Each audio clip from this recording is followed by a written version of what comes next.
comme ça que AfriWatch accompagne ces réseaux des journalistes.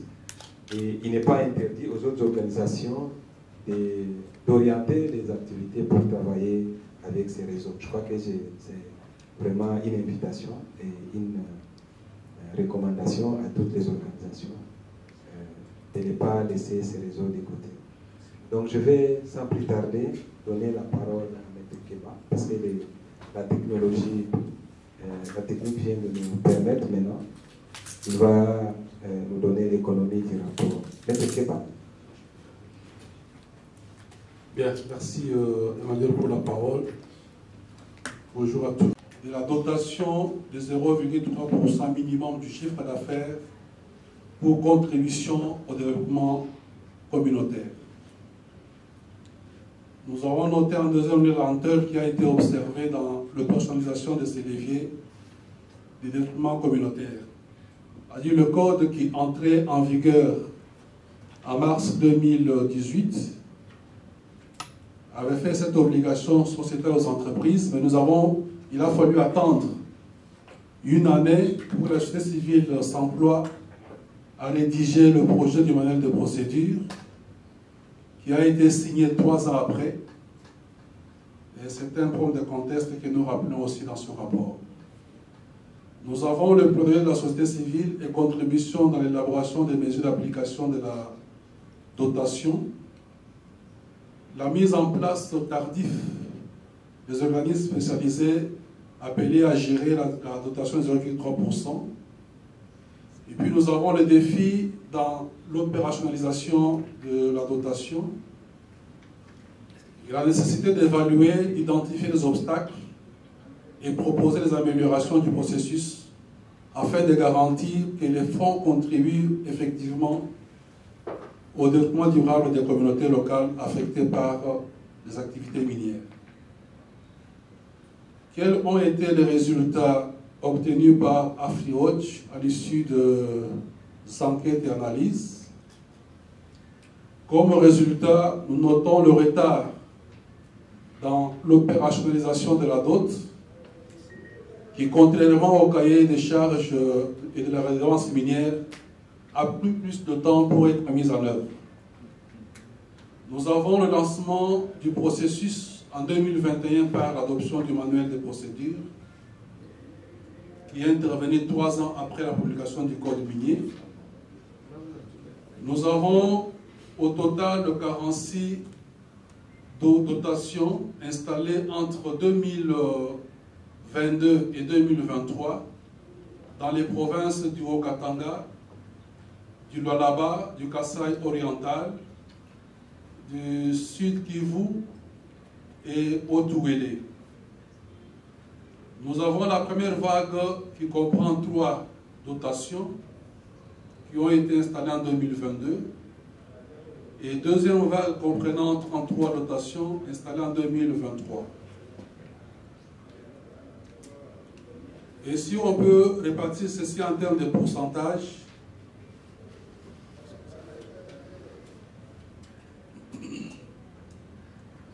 nous avons pour Lualaba 17,37%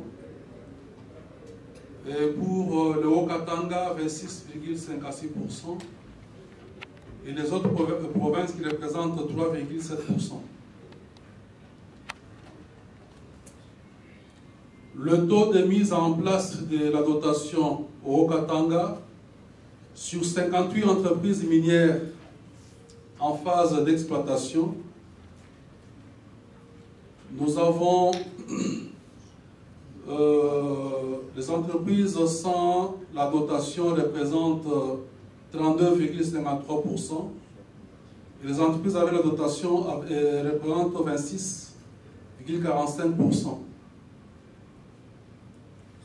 Taux de mise en place pour le Lualaba sur 24 entreprises minières en phase d'exploitation, nous avons 8,3% et 32% des entreprises sans dotation et 17,68% des entreprises avec la dotation.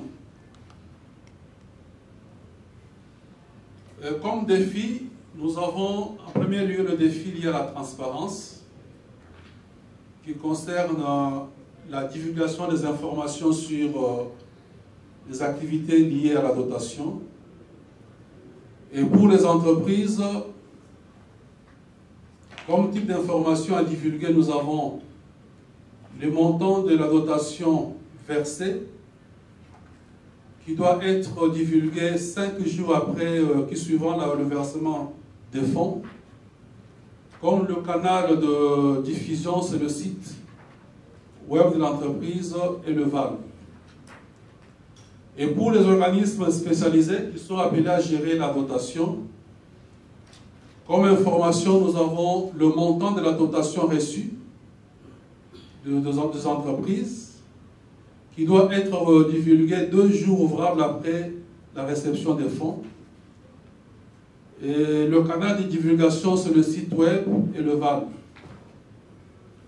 Pour le gouvernement provincial, le Fonds national de promotion des services sociaux et la CNTSTPN, nous avons le rapport financier d'activité des dots qui doivent être divulgués par le canal du site web.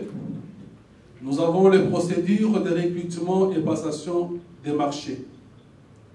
Pour les comités de supervision, d'orientation, de suivi et de contrôle, informations diffusées sont les rapports de contrôle et d'évaluation de la mise en œuvre des projets de développement communautaire. Et comme canal, nous avons le site web de la CNTSTPN et du Fonds national de promotion des services sociaux. Défi lié toujours à la transparence. Comme constat, nous avons le non-respect de l'exigence de divulgation par presque toutes les dots, dont 17 dots du Lualaba et 26 du Haut-Katanga. Faible mise en place ou manque de sites web par les dots. Et nous avons des informations qui sont non exhaustives et les sites web non mis à jour. Et en ce qui concerne le taux de mise en place des sites web par les 17 dots du Lualaba, 12,71% sont sans site et 9,29% avec site web. Pour la province du Haut-Katanga, nous avons 23,88% qui sont sans site web et 3,12% avec site web. Par rapport aux entreprises minières, nous avons les entreprises n'ayant pas publié donc le versement de la dot, qui représente 94%, et celles qui ont publié 1,6%. Là, c'est pour la province de là-bas. Et pour le Haut-Katanga, pratiquement les 100% n'ont pas publié les informations relatives au versement des fonds.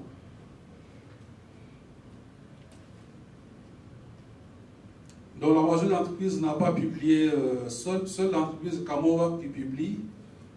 Accès facile à l'information et pas des rubriques spécifiques aux dots liées, aux informations liées à la dot. Défi de la gouvernance. Nous avons la présence dans les dots des représentants vivant dans d'autres provinces ou villes.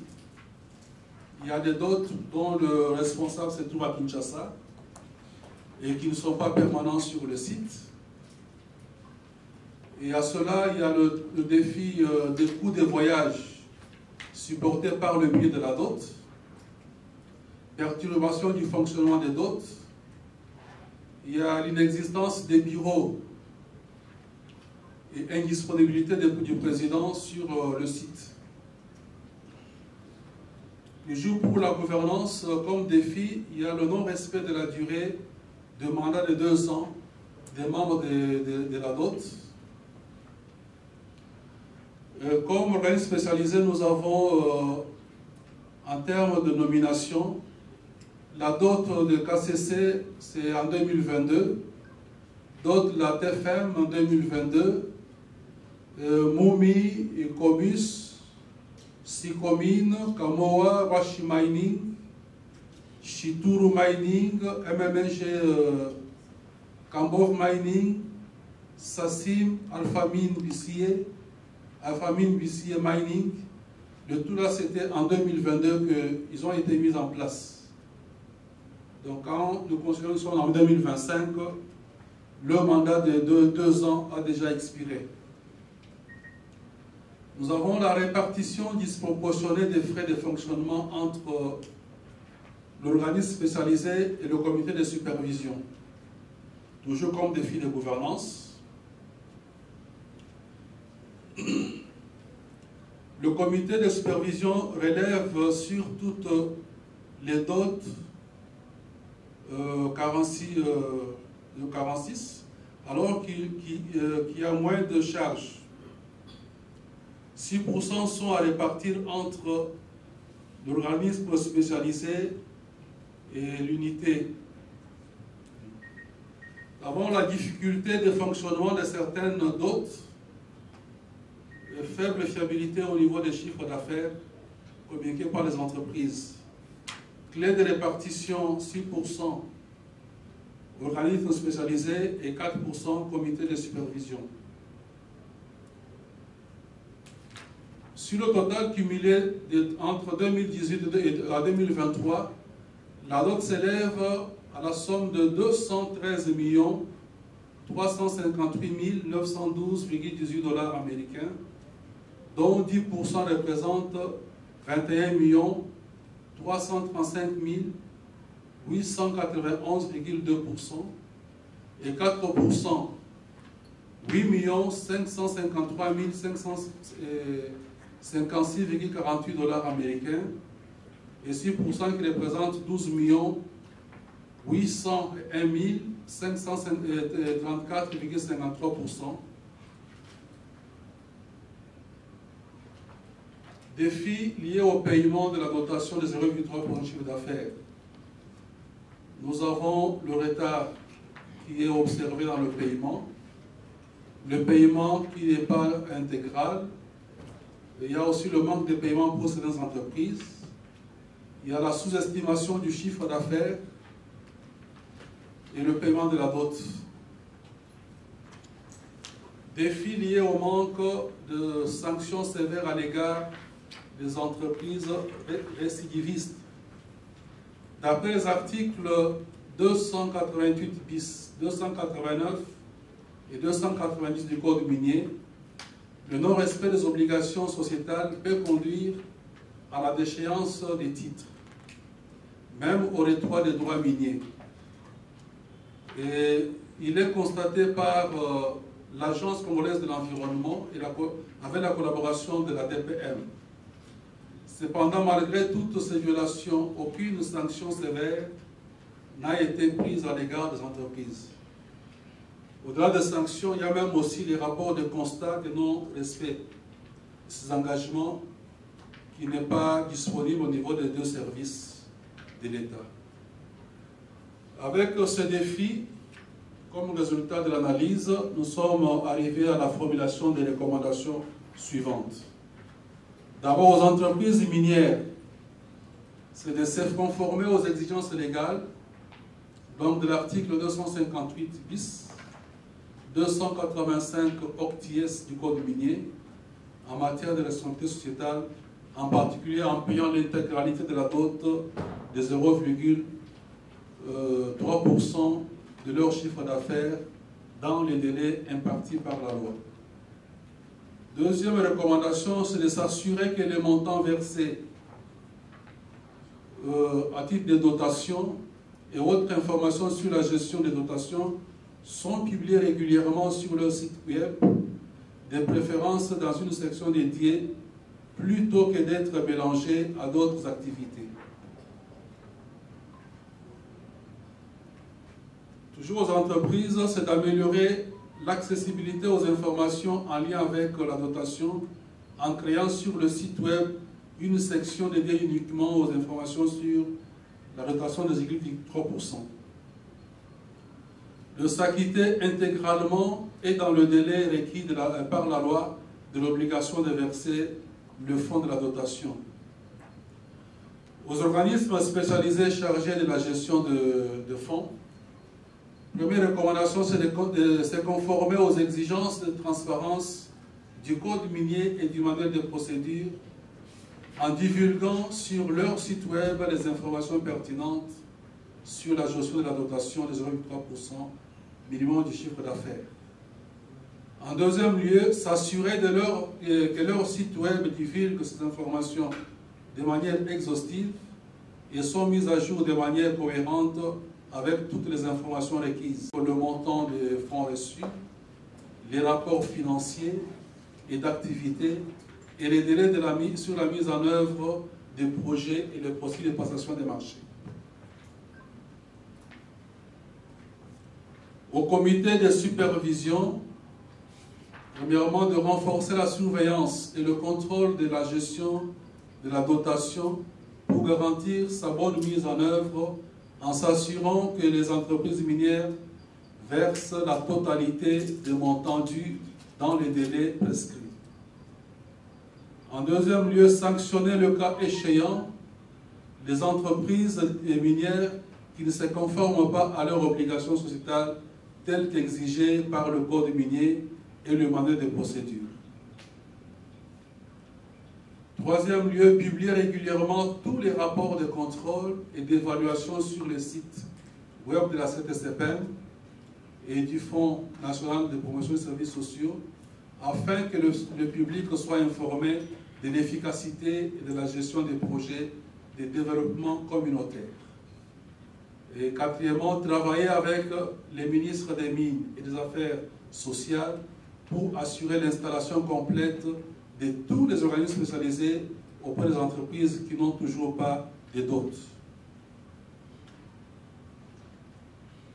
Au ministre des Mines et des Affaires sociales, première recommandation, accélérer le processus d'installation des dots auprès des 63 entreprises minières qui n'en ont toujours pas. Et deuxième exigence et recommandation plutôt, exiger de la DPM d'installer ses bureaux et services sur toute l'étendue de la République pour mettre fin à la nomination dans les différentes dots des représentants venant de Kinshasa ou d'une province et ou du lieu autre que celle où se trouve la dite dot. En troisième lieu, prendre des mesures décisives, y compris le retrait des titres miniers à l'encontre des entreprises qui ne versent pas leur dotation de 0,3% du chiffre d'affaires. En quatrième lieu, réévaluer le coût réel de fonctionnement du comité de supervision afin de rééquilibrer la clé de répartition des 10% des frais de fonctionnement sur base des besoins administratifs et opérationnels réels du comité de supervision. En cinquième lieu, réviser le cadre juridique, en particulier le manuel de procédure, en ce qui concerne la répartition des fonds de fonctionnement en fonction de 9% pour les organismes spécialisés et unités d'exécution du projet, et 1% pour le comité de supervision. Et sixièmement, revoir également la durée du mandat des membres des organismes spécialisés en l'amenant à une durée de 4 ans renouvelable une fois. À l'Agence congolaise de l'environnement, à la direction de la protection de l'environnement minier et le Fonds national de promotion des services sociaux, de s'assurer que les entreprises minières respectent leurs obligations sociales, en particulier le versement intégral et à temps des sommes dues de la dotation de 0,3% minimum du chiffre d'affaires. En deuxième lieu, de constater des manquements et appliquer des sanctions prévues par le Code minier, telles que la déchéance des titres miniers à l'encontre d'entreprises qui ne respectent pas leurs obligations sociales. Et au Fonds national de promotion des services sociaux et à la cellule technique de coordination et de planification minière, CTCPM, s'est conformé aux exigences de transparence du Code minier et du manuel de procédure en divulguant sur leur site web les rapports d'évaluation et de contrôle du comité de supervision et bien d'autres informations en lien avec la gestion de la dotation de 0,3% minimum du chiffre d'affaires. Améliorer l'accessibilité aux informations en lien avec la dotation en créant sur le site web une section dédiée uniquement aux informations sur la dotation de 0,3% et sa gestion plutôt que de les cacher dans d'autres rubriques d'actualité. C'est tout pour comme économie de ce rapport qui vous est présenté ces jours. Je remets la parole au modérateur.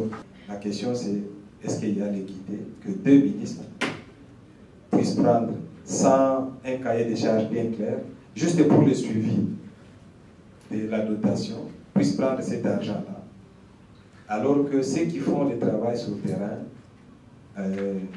sur l'ensemble des 46 dotations, donc doivent se partager 12 millions, à la fois pour payer les salaires de ceux qui travaillent dans les unités de mise en œuvre des projets, mais aussi dans les différents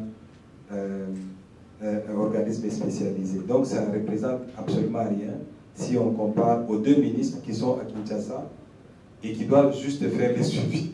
Je ne sais pas si même le suivi se fait de quelle manière. Et donc on trouve que cette répartition n'est pas juste.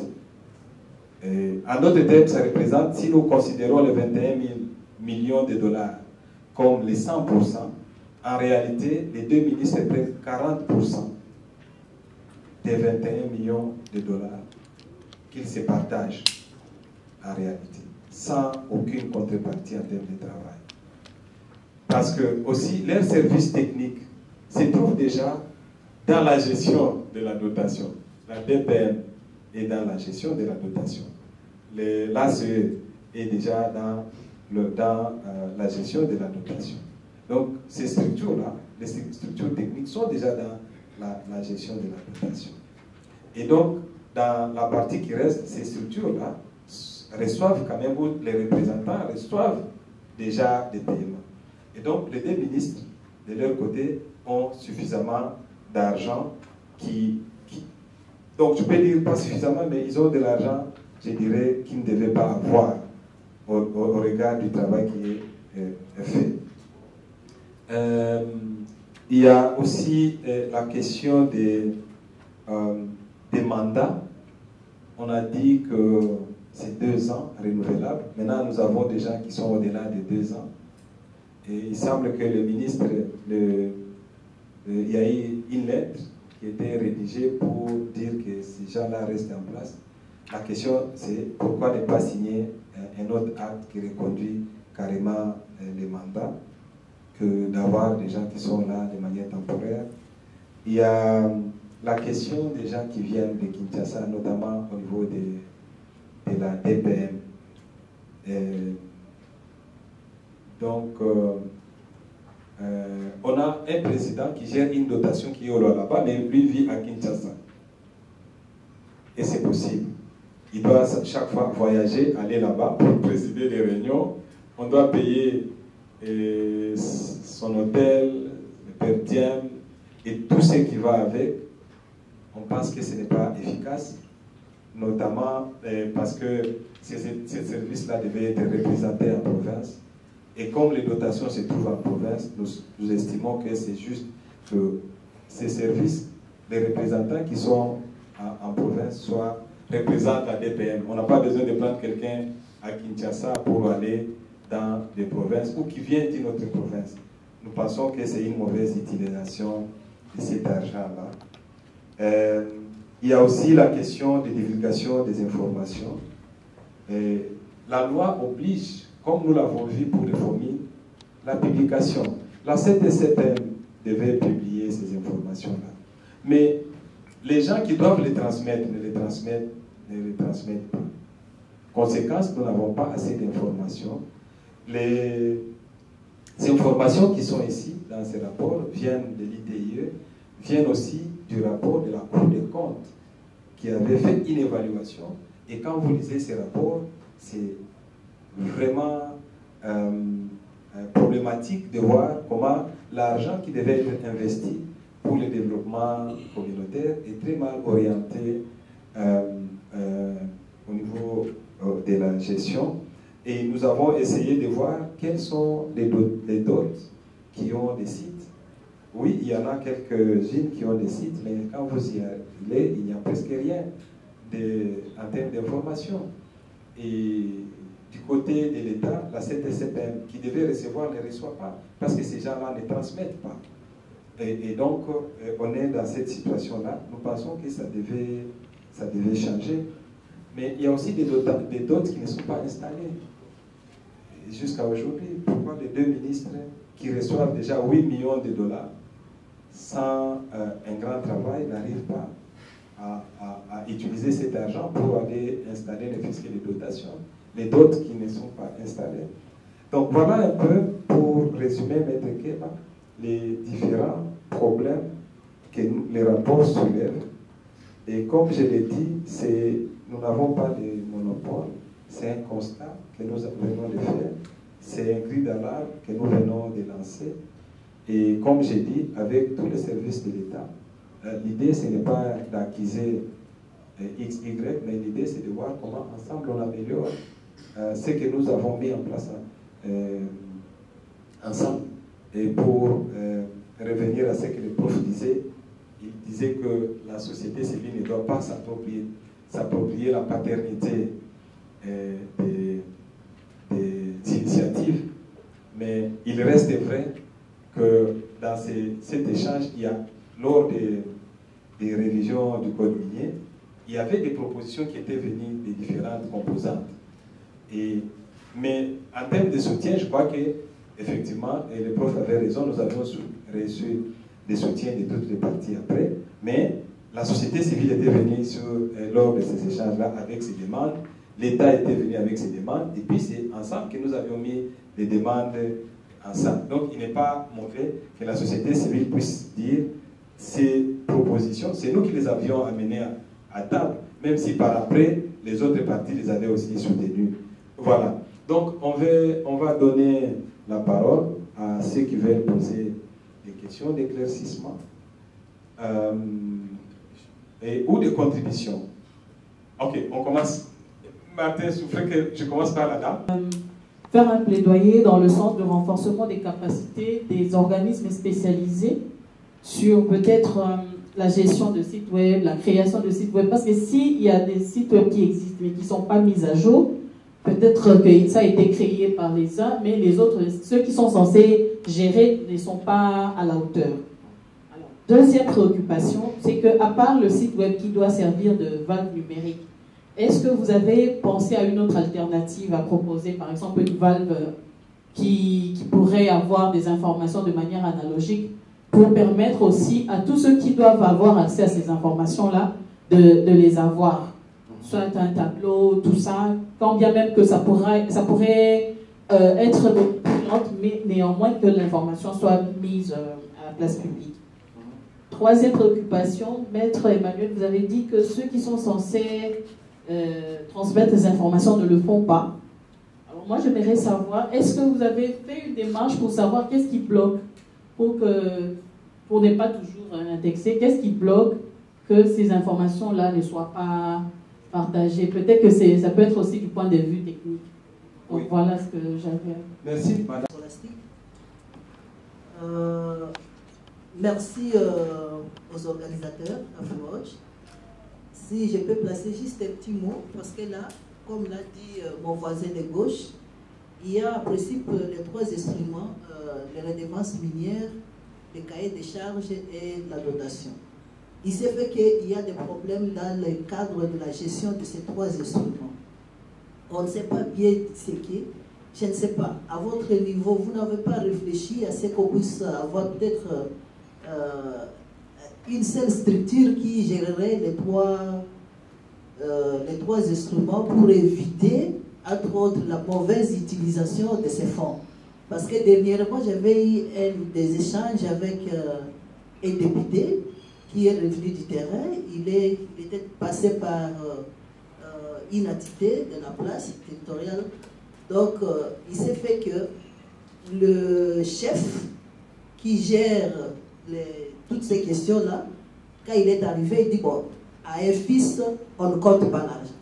Donc, il sort toute une alliance de 10 000 $. Et il dit, non, on ne compte pas. Et subitement, il remet 3 600 $ à ces députés-là. Vous voyez comment ces histoires, ça se passe. Et nous, à l'époque, au niveau du Conseil économique et social, nous étions sur le terrain pour voir aussi comment fonctionne, comment est géré ces fonds. Et il s'est fait que on a trouvé aussi dans une autre entité territoriale décentralisée, donc les chefs qui a ces monopoles, étant donné qu'il avait 3 femmes, et cet argent, il a pris pour construire des maisons à ces 3 autres femmes. Bon, alors que, en principe, je trouve que c'était un problème de projet de développement.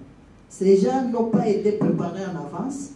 Et il y a lieu à ce qu'AfriWatch puisse penser au renforcement des capacités de ces différentes personnalités qui gèrent cet argent. Et sinon, il y a aussi ceux qui font l'opération retour pour qu'ils puissent continuer à bénéficier de cet argent-là. Il prend l'argent qui est prévu pour le projet de développement communautaire, il renvoie à qui le droit pour être multiplié. C'était juste cette petite observation. Et je souhaiterais aussi que AfriWatch puisse se disponibiliser, peut-être qu'un jour, le Conseil est en train de travailler sur cette question des 3 instruments. Ils seront appelés à ce que nous puissions faire des échanges avec eux. Merci. Merci. Préoccupation. La première, en lisant et en suivant l'exposé, je suis resté sur ma soif, puisque l'étude était intitulée « Dotation pour le développement communautaire ». Je crois que la dotation de 0,3%, ce n'est pas l'argent qu'on doit mettre dans des poches ou se partager, c'est l'argent qu'on doit voir l'impact de cette somme sur les besoins réels des communautés locales. Moi, je pensais qu'après avoir présenté cette première partie, les rapports pouvaient quand même prendre, comme on parle de 2 provinces, au Katanga et Lualaba, prendre quand même les exemples des communautés locales, les lieux où on exploite les minéraux. Et les 0,3%, qu'est-ce que cela a fait dans ces communautés-là? Et là, ici, nous sommes restés au niveau des chiffres, avec tout ce qu'il y a comme défi de transparence et de gouvernance. Donc, c'est pourquoi j'ai dit que je suis resté sur ma soif. Je m'attendais à voir quand même les résultats concrets dans les communautés. Il y a, même si, comme le rapport le dit à la page 6, qu'il y a des paiements, des difficultés de paiement, il y en a qui payent par tranche, d'autres n'ont pas payé comme ça signe, tout ça. Mais on devait voir si les 0,3% qui sont versés, qu'est-ce que cela a concrètement produit dans les communautés locales. C'est pourquoi je dis que je suis resté sur ma soif. Ma deuxième préoccupation, c'est par rapport au manque de sanctions. Je voulais d'abord poser la question aux organisateurs si les agents de la CE et la DPM sont dans la salle. Puisque quelque part dans les rapports, ils ont constaté qu'il y a des entreprises minières qui fonctionnent et qui n'ont jamais versé la dot ou qui ont versé en partie. Mais pourquoi ces services-là n'ont pas... Parce qu'on dit qu'il faut qu'on arrive même à la déchéance des titres miniers. Pourquoi ils n'ont pas pu faire, n'est-ce pas, des propositions au ministre pour arriver à ces sanctions? Mais s'il n'y a pas de sanctions, c'est que ça va continuer. Ou bien, on parle des sanctions juste au niveau des écrits, mais qui n'a pas d'effet. C'est pourquoi je pose la question si les responsables de l'ACE et de la DPM sont dans la salle, puisque ce sont eux qui ont constaté qu'il y a des entreprises qui ne payent pas et qui n'ont jamais payé et qui devaient être, selon la loi, être sanctionnées. Et pourquoi ces entreprises ne sont pas sanctionnées? Elles continuent à travailler, donc elles mettent, n'est-ce pas, de côté la loi. Voilà, merci beaucoup. Merci. Vous avez oublié la province du Nord Kivu. Donc, ce n'est pas 5 provinces. Ajoutez Nord Kivu parce qu'il y a la dot de Alphamine. Oui, Alphamine ici. Maintenant, pour ce qui concerne les dots, comme tout début a été toujours difficile, les situations sont en train d'évoluer. Au départ, l'argent qui était versé aux dots n'a servi qu'à ceux qui ont géré les dots. Ils se sont achetés des 4x4, se sont partagés l'argent comme ils voulaient. Mais avec le travail que l'ITI fait, il y a eu évolution. Parce que monsieur qui m'a précédé là a parlé des sanctions. En ce qui concerne les sanctions, il y a l'article 311 ter du Code minier qui prévoit des sanctions en ce qui concerne l'entrave à la transparence. Mais sur cet article 311 ter, il se pose encore un problème d'application, des textes d'application. Là, c'est une loi, mais sur le terrain, on doit savoir comment la sanction de l'entrave à la transparence doit être appliquée. On dit tout simplement qu'on doit payer des 100 000 à 1 million de dollars. Mais qui encadre ça, qui émet la note de perception et comment ça se fait, ça n'est pas encore organisé. Maintenant, des problèmes de la dot. Les dots fonctionnent souvent sans pédale. C'est-à-dire, ils reçoivent de l'argent, mais il n'y a pas de plan de développement local pour que l'argent qu'ils reçoivent puisse servir à ces plans de développement local parce que c'est destiné au développement local des communautés impactées. Il y a également la notion même de cette communauté locale impactée qui pose problème. Parce que cette communauté locale, s'agit-il de tout celui qui se trouve sur le périmètre ou c'est la population autochtone qui dit non, moi, c'est pour nos communautés. Alors que sur l'espace, il y a d'autres personnes qui estiment aussi qu'ils sont communautés du fait qu'ils se trouvent là-bas. Donc c'est aussi une notion à clarifier en ce qui concerne les dots. Il y a aussi un problème de constitution de membres de la dot. On a constaté que souvent les dots sont présidés par les proposés de l'entreprise. Et ceux-là s'imposent parfois parce qu'ils ont les moyens et ils s'imposent, si vous ne voulez pas, on ne met pas les moyens à votre disposition. Et comme vous le savez, nous sommes faibles devant l'argent. Quand il s'agit de l'intérêt personnel, souvent les membres de la dot fléchissent. Et à ce moment-là, les choses ne sont pas faites dans les règles de l'art. Il y a également l'affectation, la vérification de ce qui devrait être fait, être exécuté. Parce que monsieur, je sais pas, il est journaliste, a-t-il dit, il a parlé des sanctions, mais il a parlé aussi de qu'est-ce qui a été fait. Monsieur Jean-Pierre. Monsieur Jean-Pierre. Oui. Qu'est-ce qui a été fait concrètement? On devrait vérifier ce que l'argent de la dot a fait sur le terrain. Et souvent, là-bas, vous verrez qu'il y a des problèmes. On peut trouver une dot devrait construire une école selon les pétales de la communauté. Mais la qualité de l'école par rapport à l'argent qui devrait être décaissé ou qui a été décaissé pose problème aussi. Vous trouverez une école, ça devrait être une école de 6 portes, mais on en a construit une école de 3 portes avec des briques à double au lieu que ce soit du matériau durable, peut-être avec la chaume à la place des tôles. Mais c'est une école. Donc ça aussi, ça pose problème au niveau des dots. Évidemment, on a déjà intégré la publication par les dots.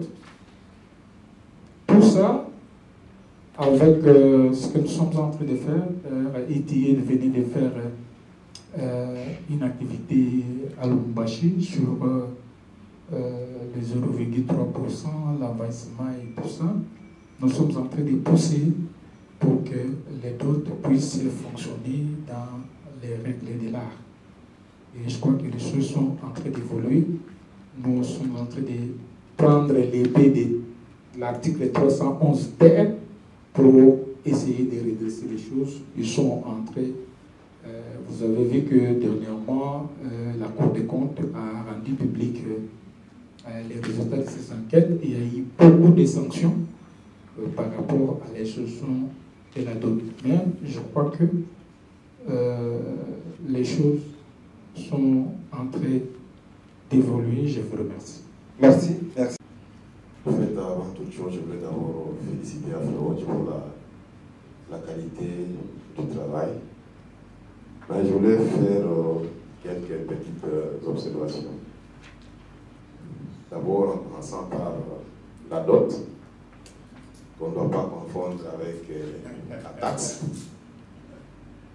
Comme vous l'avez dit, elle a été instituée et formalisée dans les codes miniers à partir de bonnes pratiques de la société perfecte. Donc la dot relève au fait de la responsabilité sociétale des entreprises. Et c'est peut-être ça la difficulté au fait de sanctionner les entreprises qui ne s'y conforment pas. En réalité, ce n'est pas une recette de l'État. Si c'était le cas, je crois que les sanctions sont prévues dans la loi en cas de non-paiement dans les délais prévus par la loi. Ici, nous sommes en face d'une obligation morale de l'entreprise. En réalité, au fait, la bonne foi, on devait beaucoup plus nous appesantir sur la bonne foi de l'entreprise.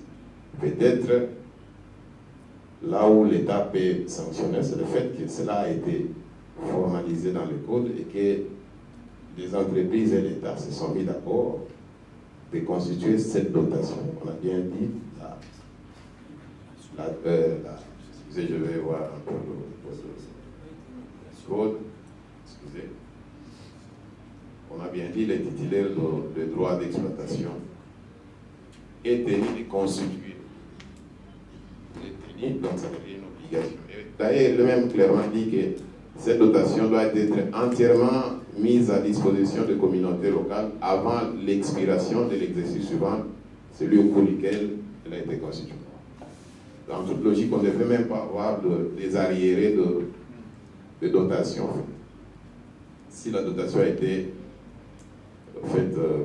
constituée au niveau de, par exemple, en 2023, elle doit être entièrement libérée au plus tard en 2024.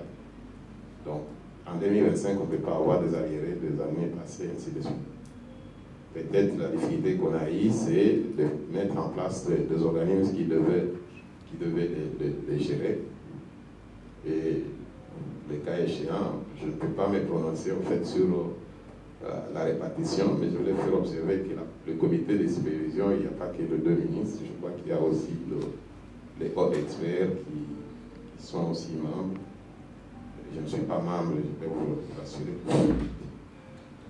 Et peut-être il y a aussi le problème de chiffre d'affaires. Parce que là aussi, il y a une petite confusion. Et c'est la difficulté parce que souvent, on a tendance à vouloir reconstituer en fait cette dotation en fonction du chiffre d'affaires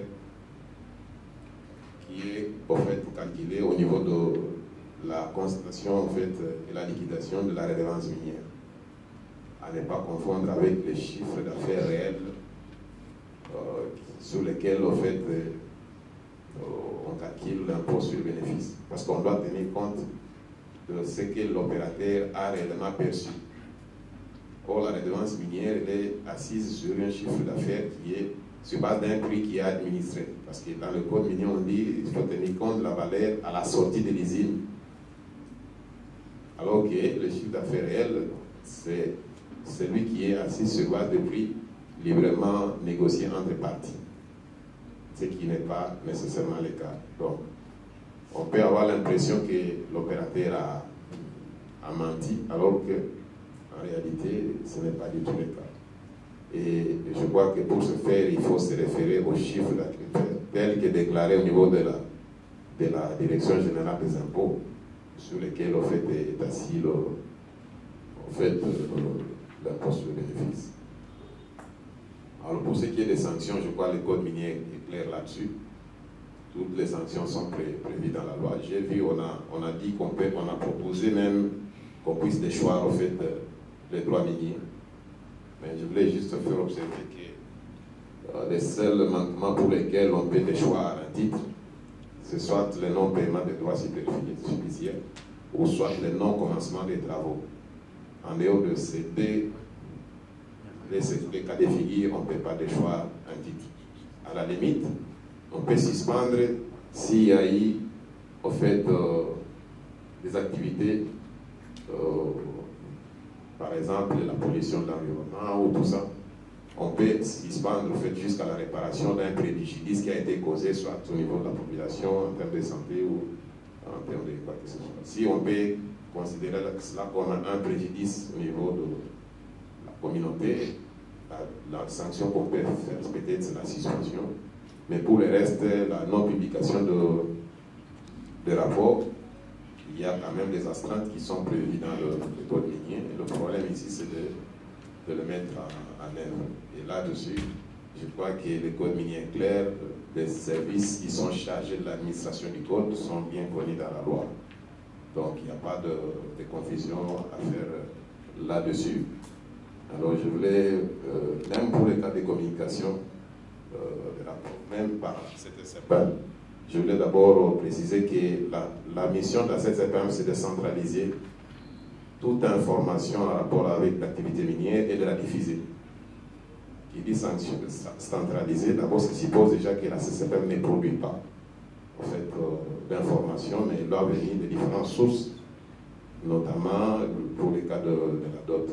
Et pour cela, nous voulons vous rassurer que le site de la CDCPM, au niveau du Data Warehouse, donc l'entrepôt de données que nous sommes en train de mettre en place, il est prévu, en fait, peut-être une rubrique pour la publication de tous ces rapports, notamment pour la dot. Et pour cela, d'ailleurs, on est en train de former même les différents services concernés, même les gens des affaires sociales, les différents services du ministère des Mines, pour que cela soit effectif. Comme vous le savez, toute œuvre humaine est perfectible. Nous y allons bien sûr en tâtonnant jusqu'à ce que nous allons répondre au mieux à toutes vos préoccupations. Merci. Maître Keba, moi je voudrais revenir sur une question de M. Jean-Pierre Katenda. Vous y avez déjà répondu. Vous avez dit que le rapport ne s'est pas intéressé aux projets qui ont été initiés. Vous vous êtes beaucoup plus focalisé sur les structures de gestion de la dot. Alors, ma question c'est celle-ci. Je voudrais savoir s'il y a un manuel de procédure qui interdirait à Free-Hodge à aller vers les projets de développement, parce que si il y a certaines entreprises qui n'ont pas pu verser les dots, il y en a d'autres qui ont versé, et que dans ce rapport, on ne puisse pas se poser la question de savoir, parce que les 0,3% visent les développements communautaires. Alors, si les 0,3% visent les développements communautaires, et que dans votre rapport plutôt, qu'il n'y ait pas une rubrique liée aux projets qui auraient été initiés, il semble que pour nous, journalistes, nous allons être en difficulté. Effectivement, ce que Madame dit, par exemple, par rapport au fait que est-ce que ce qui a été payé a effectivement touché les communautés ou non. Et je trouve que dans ce rapport, il n'y a pas ça. Je ne sais pas si prochainement, il y a cette possibilité que lorsqu'il y aura un autre rapport dans ce sens, qu'il y ait quand même des données liées au projet qui seraient initiés en faveur de communautés pour qu'on sache effectivement qu'avec les peu qui a été payé, parce qu'à un moment, M. Emmanuel a dénoncé le fait que c'est des gens qui se partagent de l'argent, qui reçoivent les dots, qui se partagent dans leur poche, et puis on n'initie rien par rapport aux communautés concernées par la dot. Je ne sais pas si prochainement, lors de rapports du genre, il y aurait cette possibilité où il y a un manuel de procédure qui vous interdit de le faire. Etienne? Oui, en rapport à tout à ce qu'il a dit et puis la réaction qu'on a eue de l'autre côté. Monsieur Etienne a dit que les manquements à ces devoirs de la dotation n'entraînent pas la déchéance. Et la déchéance ne peut être effective ou mieux que lorsqu'il y a manquement des paiements des droits superficiels annuels et puis lorsqu'il y a défaut de commencement des travaux. La question est de savoir que, selon conformément au code minier, maintenant, quelle est la sanction qui est prévue pour une entreprise qui ne verse pas. Et si le code minier est muet là-dessus, nous comprenons tous qu'il y a nécessité de... Je ne sais pas s'il faut parler de la révision à ce stade, mais c'est vide juridique appelle soit à une réforme réglementaire pour pouvoir insérer une contrainte vis-à-vis des sociétés. Parce que si ce n'est pas une obligation et qu'aucune sanction n'est prévue, oui, ça laisse un vide. Les sociétés ont un courant pour se prévaloir d'un certain laxisme. Est-ce que... Pour la question, je vais d'abord clarifier les choses. Parce que j'ai dit, la dotation, c'est d'abord une obligation morale. Le fait que la loi, ils ont dit, sont tenus. Le fait qu'on a formalisé par la loi, de par son essence, j'ai dit que c'est une obligation morale. D'ailleurs, vous l'avez dit, c'était partie des bonnes pratiques des terres fermes. C'est ainsi qu'on a jugé bon que ça soit conforme à toutes les entreprises et que cela soit formalisé dans la loi. Et le fait que tous se sont tenus de constituer, et d'ailleurs je l'ai même dit, on doit mettre à la disposition déjà dès l'année qui suit la constitution de cette dotation. Sauf que j'ai dit que ce n'est pas une taxe. Contrairement à ce qu'il a dit, ce n'est pas non plus un impôt. Vous comprenez? S'il vous plaît, ce n'est pas une recette de l'État. S'il vous plaît. J'ai dit, ils sont obligés de le faire. Et d'ailleurs, c'est pour ce faire que... Qui gère, s'il vous plaît, qui gère cette dotation? On a mis en place un comité qui comprend à la fois les responsables de la société, ainsi que les membres des communautés affectés par cette activité, pour une gestion commune, pour s'assurer que cet argent, non seulement ils ont mis à la disposition de la communauté, l'entreprise doit s'assurer que cet argent est bien géré. Ce n'est pas l'argent de l'État. Si c'était l'argent de l'État, l'État a ses structures pour prélever le droit impôts et taxes. Et nous connaissons, il y a le principe d'unicité du compte du trésor. L'argent devait être versé au compte du trésor. Et maintenant être affecté à des activités communautaires. Ce qui n'est pas du tout le cas. J'ai dit, les sanctions sont prévues par la loi. Il y a par exemple la tenue irrégulière des documents. Là, il y a des astreintes qui sont prévues jusqu'à la régularisation. Comme c'est le cas ici peut-être de rapport. Si vous n'avez pas fait les rapports régulièrement et que vous n'avez pas déposé dans les délais, il y a des astreintes qui sont prévues. Le défaut de communication des rapports, il y a aussi des astreintes qui sont prévues dans le code minier. Et pour... Vous pouvez dire l'article 292 du code minier, là c'est par rapport aux suspensions. C'est comme on a vécu ici avec Boss Mining, dont on a suspendu ses activités pour le problème de pollution environnementale. Il y a les cas des commises qu'on avait vécu parce que le minerai était, il y avait le taux de radiation était supérieur par rapport à la norme. On a suspendu. Mais la loi est claire, on dit les seuls cas, contrairement au code de 2002, les seuls cas pour lesquels on peut déchoir un titre, seulement lorsque vous ne payez pas les droits superficiels ou vous n'avez pas commencé les travaux. C'est ce que dit la loi. Le contraire, nous sommes tenus au moins à s'assurer que le code est appliqué. Je n'ai pas dit qu'il ne faut pas sanctionner. Parce que comme on a dit, ils sont tenus, il y a une obligation. Maintenant, ici, c'est une obligation maintenant légale. Mais avant, c'était dans le cadre de la responsabilité sociétale des sociétés RSE. Mais aujourd'hui, ils sont obligés de le faire. 100%. De toute façon, on va se compléter. Bien, merci pour toutes ces interventions, contributions, observations et questions. Bon, Madame Flore demande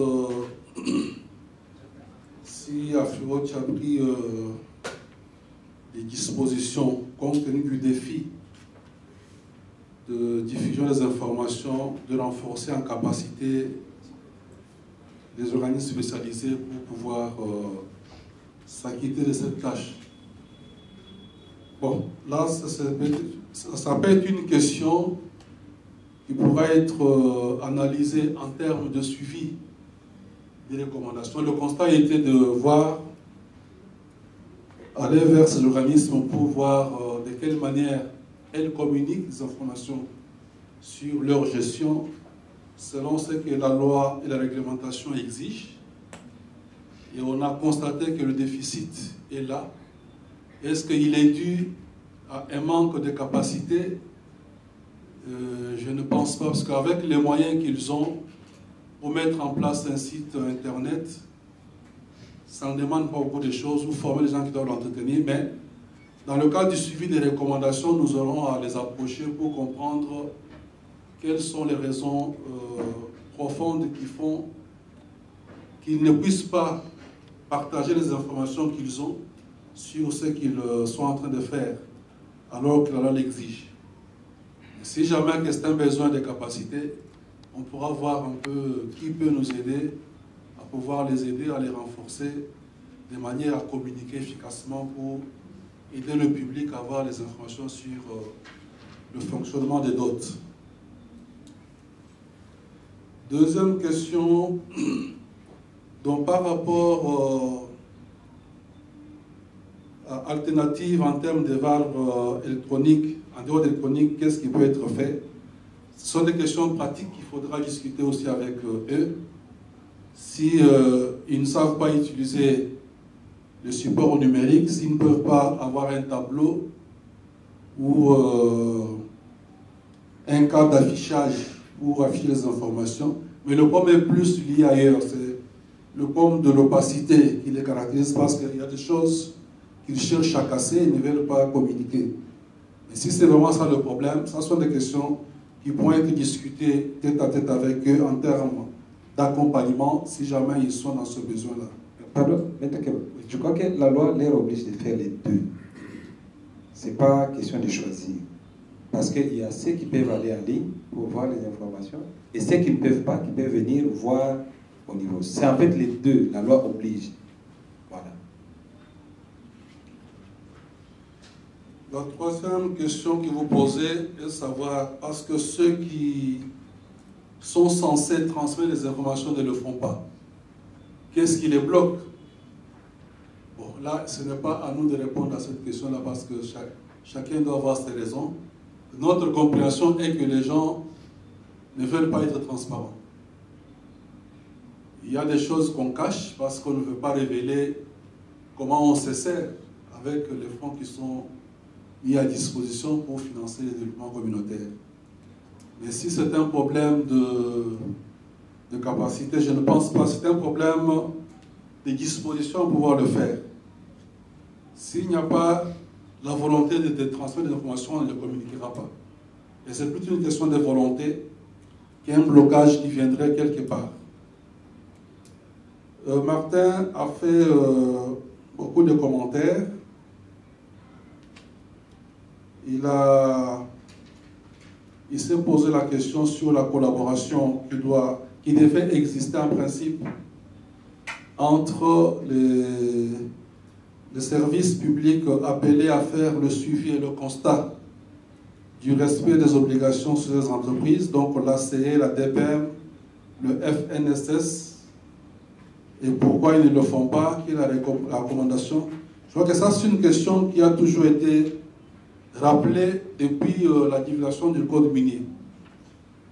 Les deux services sont appelés à agir ensemble, donc faire des descentes pour aller constater et faire des recommandations aux autorités sur des mesures à prendre.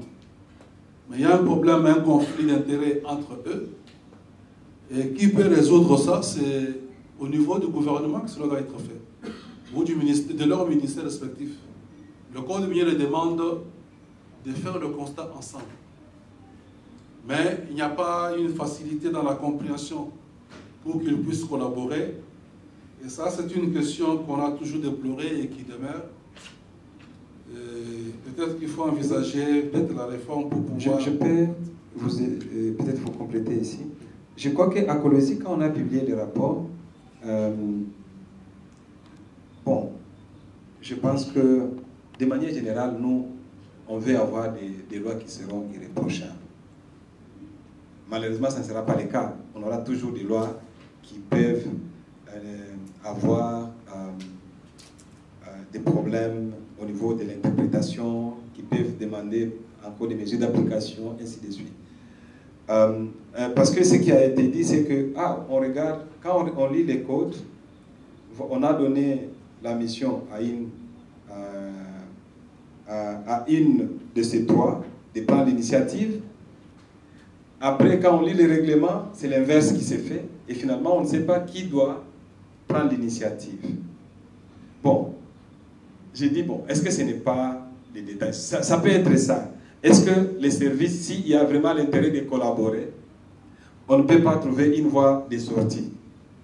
Est-ce qu'il faut réviser encore les codes ou réviser encore les règlements pour arriver? Pourquoi les ministres, le ministre de l'Environnement et le ministre des Mines ne peuvent pas se mettre ensemble pour corriger ça?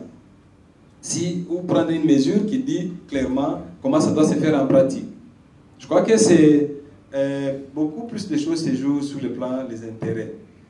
Je crois que les gens voient plus de finances pour vraiment résoudre les problèmes. Et tout ce que nous avons, même en termes de qu'est-ce qui bloque, c'est en fait ça. Parce que les dots, nous parlons de millions, on parle de 200 et quelques millions, pas de francs congolais, millions de dollars. Donc, en d'autres termes, il y a des dots qui peuvent avoir des capacités financières, à la fois pour payer des techniciens qui peuvent publier ces informations-là. Et est-ce que, dans ces cas-là, on doit encore attendre que ce soit les bailleurs de fonds, alors qu'on a l'argent? Il en est même de la redevance. Il y a des ETD qui gèrent des millions d'argent. Mais quand vous allez sur leur site, il n'y a rien. Est-ce que pour ça, c'est toujours la question? Non, même nous tous ici, je ne peux pas avoir la prétention d'avoir plus de compétences que tout le monde. Mais lorsque je constate au sein de mon organisation qu'il y a un besoin, la moindre des choses, c'est, je dis, mais est-ce qu'on a une ligne budgétaire pour appeler un expert qui doit venir nous aider? Je pense que c'est ça le management, je pense que c'est ça la gestion. Je pense que ça rentre sous la question de la gestion courante, de comment des gens gèrent les institutions, qui est vraiment sur le plan des textes qui ne seraient pas en harmonie avec X, Y. En réalité, c'est pour justifier le fait qu'on ne veut pas faire. C'est comme ça que moi je comprends. Ou on veut que ça soit juste l'ITI qui soit derrière, ou qu'il y ait un bailleur. Moi j'ai vu, quand on a présenté les rapports sur les FOMIN, on a vu quelqu'un de la DGI qui dit que on n'a pas de siège. Est-ce que vous les ONG, vous ne pouvez pas aider Gérard? Oui. Vous les ONG, vous ne pouvez pas nous aider. Alors que nous tous ici, quand on regarde la DGRAD, on dit que c'est eux qui gèrent les finances.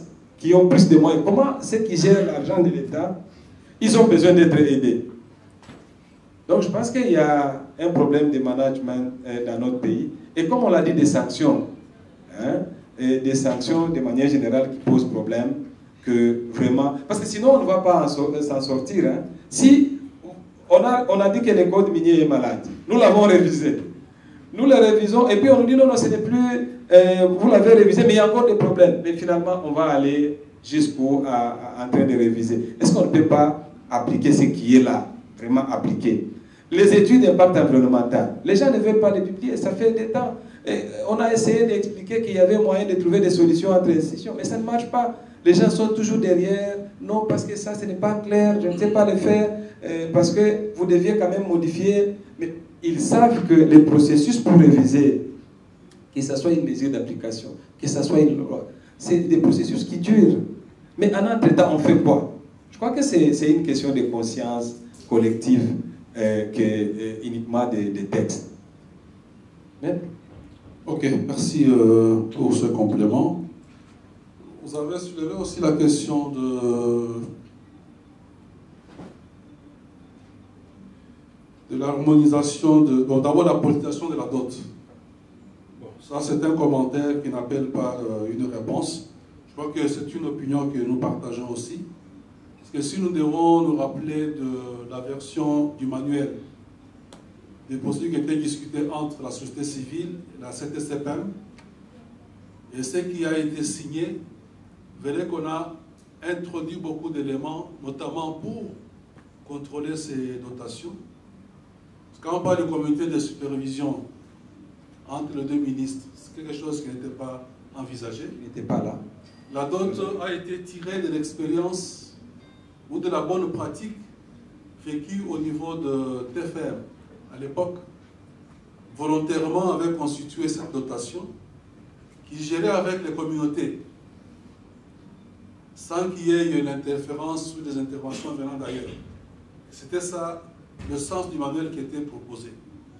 Les services peuvent venir pour encadrer, superviser, contrôler, mais jusqu'à avoir le ministre qui doit aller installer des organismes spécialisés et pouvoir à la nomination de tel, c'est ça qui crée des problèmes. Ça, c'est la politisation qui fait que les choses deviennent un peu plus opaques.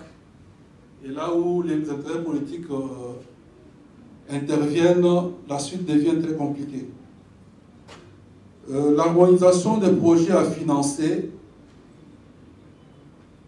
pour distinguer qui prend en charge le cahier des charges ou les fonds du cahier des charges, la redevance minière ainsi que la dotation. Je crois que ça c'est un constat qui a été déjà relevé par la société civile. Il y a un problème de coordination. Parce qu'on avait relevé que beaucoup d'entités n'ont pas de plan de développement. Et que souvent c'est le même projet là qui est pris en charge par le cahier des charges, qu'on va encore retrouver dans la dotation, qu'on va retrouver encore au niveau de l'ETD avec l'argent de la redevance minière. Ça pose un problème. Mais est-ce qu'il faut créer une structure pour encadrer cela? Ça risque encore d'être quelque chose de trop qui va peser sur les fonds, mais c'est juste une question de coordination des initiatives. Si le plan est là, avec des projets clairement étudiés et définis, on sait voir que non, le cahier des charges peut financer tel projet, mais si c'est un grand projet, qu'on peut mettre toutes les initiatives ensemble, en disant que non, tel prend tel volet, à tel niveau, et ça peut être clair, mais la question la plus importante, c'est la transparence. Et au niveau des ETD, et au niveau de la dot, et au niveau aussi du cahier des charges. Si l'information est donnée clairement sur le coût des projets, source de financement, on peut éviter qu'il y ait une confusion qui peut conduire à des éventuels détournements. Mais si vous permettez, toujours par rapport à ça, je pense que, en fait, comme j'ai dit, chez nous, on veut tout recréer la roue. C'est ça, en fait, le vrai problème. L'État, c'est un tout. L'État, ce n'est pas cahier des charges, ce n'est pas ceci, non. Ça, c'est, en fait, le cahier des charges qui est géré par l'entreprise. La redevance qui est gérée par les autorités au niveau de l'autorité locale. la dotation qui est gérée par une structure tellement qui a plusieurs têtes. En fait, on a voulu responsabiliser tout le monde en matière de développement. C'est ça en fait l'idée quand on a révisé les codes.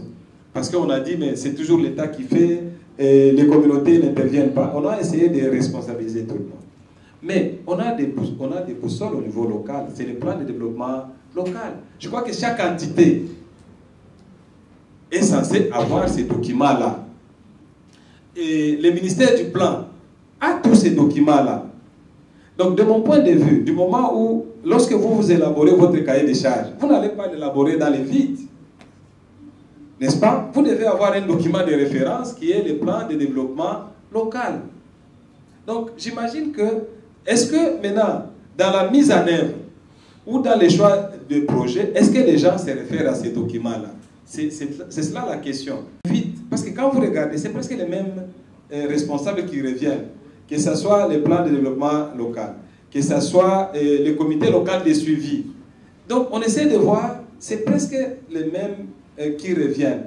Est-ce qu'on ne peut pas être à un certain moment, on ne peut pas se dire, il faut respecter ces outils-là lorsque on élabore les projets, que ce soit la source, ça peut être la redevance, ça peut être tout ça, mais on a une boussole qui est là au niveau de l'entité. Je pense que de ce point de vue-là, c'est en fait l'État qui doit faire son travail. Parce que sinon, vous allez encore multiplier une autre structure qui doit harmoniser, et finalement, c'est le fonds que vous essayez de diminuer au fur et à mesure que ça avance. Les autres ont déjà pris 40% qui fait 8 millions, ils bouffent là, ici à Kinshasa, ainsi de suite. Et quand vous créez une autre structure qui va prendre je ne sais pas combien de pourcents, ainsi de suite. Donc, en réalité, on risque d'hypothéquer cette idée de booster le développement au niveau de la base.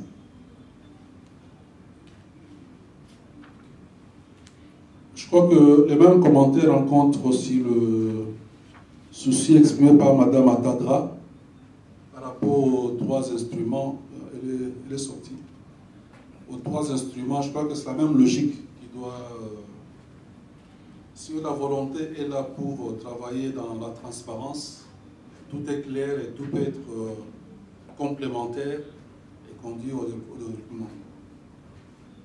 Par rapport à M. Jean-Pierre Katenda, vous avez demandé, bon, vous êtes un peu déçu en voyant le type du rapport, dotation pour le développement communautaire, mais dans le rapport, on ne parle pas des projets qui ont été financés et qu'est-ce que la dotation a apporté en termes de développement. Je crois que le rapport s'est limité à vérifier le respect et par les entreprises de leur obligation de libérer les fonds à titre de dotation et la mise en place aussi des structures qui sont censées gérer ces fonds qui doivent conduire au développement. Mais on n'a pas abordé l'aspect des projets pour les analyser, savoir quel projet a été financé, à quelle hauteur, avec quel impact. C'est un travail qui pourra suivre après. Mais le souci était d'abord de s'assurer que la dotation telle que décidée par le législateur du Code minier est effectivement opérationnelle et mise en œuvre. Toutes les entreprises s'acquittent en payant chacune ce qui lui revient de payer et que ces fonds sont réceptionnés par l'organisme spécialisé qui doit les gérer et toutes les structures qui doivent intervenir interviennent et chacun joue sa partition. Je crois que c'est à ce niveau-là qu'on s'est limité. On n'est pas allé jusqu'au niveau de voir, analyser les projets financés et voir à quelle hauteur, comment ils ont été implémentés. Ça, c'est un travail qui pourra faire la suite de celui que nous avons commencé aujourd'hui. Les agents, pourquoi les agents de l'ACE et la DPEM n'ont pas proposé de sanctions? Je crois que ça revient au débat qu'on a fait tout à l'heure. Il y a d'abord un problème de collaboration entre ces services qui les bloquent. La plupart des informations que nous avons viennent soit des travaux de la société civile ou d'autres initiatives. Mais c'est eux qui devaient descendre ensemble pour aller vérifier, documenter et s'assurer que la loi est respectée, afin de quoi ils devaient proposer au ministre des Mines si c'est un cas qui appelle à soit suspension ou retrait du droit minier pour le faire. Le fait que les deux ne collaborent pas, ne travaillent pas comme ils devaient le faire, ça construit un blocage qui fait que, mais s'il n'y a pas de sanctions, ce n'est pas seulement parce qu'ils n'ont pas proposé. Là aussi, c'est le point aussi au niveau du ministère des Mines, sa responsabilité. Étant dans le comité de supervision, il sait qu'il y a des entreprises qui ne sont pas encore acquittées ou qui se sont acquittées partiellement, et il devait soit les mettre en demeure, comme cela a été fait avec le cahier des charges, pour pouvoir le faire, ou prendre des sanctions. Je crois que c'est ça que je peux vous donner comme réponse. Bon, l'ITIE, c'était plus une contribution qui n'appelle pas d'autres commentaires. Et les commentaires d'Ismaël, Emmanuel a réagi par rapport à ça. Il y a eu un problème au niveau du rendu. Et c'est tout à fait compréhensible. Et je crois que le travail que nous faisons n'est pas seulement un travail à Free Watch, mais c'est un travail qui concerne tout le monde. Chacun de nous, dans ce qu'il fait comme travail, je crois qu'il est intéressé par la thématique et va essayer de voir comment exploiter les recommandations qui sont formulées, qui peuvent ou ne pas être claires, mais je crois que le fond de la question, nous l'avons tout compris. Donc, nous vous disons un grand merci. Il y a un petit cocktail qui est servi là dehors, qu'on peut partager. Et pour le reste, je vous dis un grand merci et une très bonne suite de la journée. Merci. Maître Ekeba, bonjour. Bonjour. Free Watch vient de publier un rapport aujourd'hui. Qu'est-ce que la population congolaise peut retenir de ce rapport? Ce que la population peut retenir à l'issue de la publication de ce rapport, c'est que l'innovation apportée par le Code minier relative à la dotation de 0,3% minimum du chiffre d'affaires des entreprises pour le financement des projets d'intérêt communautaire tarde à être finalisée parce qu'elle est exécutée ou appliquée partiellement. Il y a encore beaucoup d'entreprises qui ne payent pas cette dotation qui est une obligation de la loi. Il y a des entreprises qui l'ont payée partiellement et cela fait que le financement du développement communautaire qui devait intervenir avec cette dotation tarde encore à venir. Et pour les entreprises qui ont déjà payé, nous avons noté qu'il y a des défis liés à la transparence dans la gestion des fonds déjà perçus. Toutes les informations exigées par le législateur et la réglementation ne sont pas de manière systématique et régulière communiquées au public. D'abord au niveau des entreprises, toutes n'ont pas de site web où les montants versés à titre de dotation sont communiqués. La majorité ne le fait pas. Il y a quelques-unes qui le font. Et par rapport aux organismes spécialisés mis en place pour gérer ces fonds, ils n'ont presque pas les sites web, ne communiquent pas les informations sur les montants reçus, sur les projets adoptés qui doivent être financés et les marchés publics qui sont passés. Et cette opacité fait que les fonds sont en danger parce qu'il y a beaucoup de risques qu'ils soient mal gérés ou détournés, le cas échéant. Nous avons noté aussi que les fonds qui sont versés au comité de supervision qui est constitué des ministres des Mines, des Affaires sociales, et pour la dotation qui a été perçue, s'élève plus ou moins à 8 millions de dollars. Nous trouvons que cela est trop exorbitant pour les ministres qui sont déjà représentés dans les différentes structures qui gèrent la dotation par leurs services et qu'il fallait quand même revoir à la baisse ces montants afin de l'allouer à ceux qui font un travail sur terrain et qui puissent contribuer à faire avancer le développement au niveau des communautés de base. Qu'est-ce que AfriWatch recommande à l'État congolais par rapport à ce constat amer? Ce que nous recommandons, il y a plusieurs recommandations qui sont formulées dans le rapport, que je ne saurais pas toutes reprendre ici. Les deux ministres doivent veiller à ce que la dotation soit effectivement et dans le délai libérée par toutes les entreprises qui en ont l'obligation. Ils doivent aussi veiller à ce que la division de l'environnement, de protection de l'environnement minier soit établie partout où il y a les entreprises afin d'éviter que les gestionnaires de la dot dont le règne spécialisé ne puissent pas être localisés dans d'autres provinces que sur le lieu où les projets doivent être implémentés.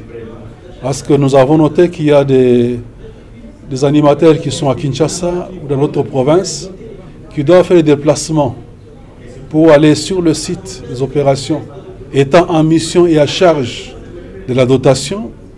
Et cela, ça crée beaucoup de problèmes au niveau du fonctionnement de ce organisme sur terrain et ça retarde la mise en œuvre des projets.